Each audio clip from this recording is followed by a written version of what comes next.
bi faseetan egingo da. Eta bi fase hauek urtarrila eta otsailaren zehar egingo dira. Lehendabiziko fasean zentratuko naiz ni orain. Noiz egingo da?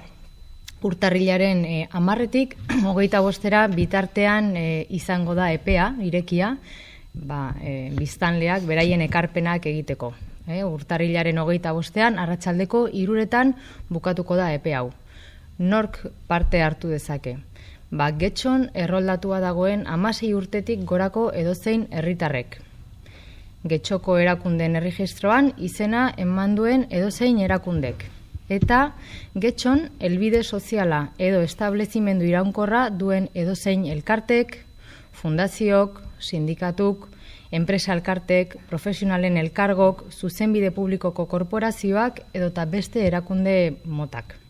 Baldin eta nortasun juridikoa esleitu bazaie antolamendu juridikoarekin bat etorriz.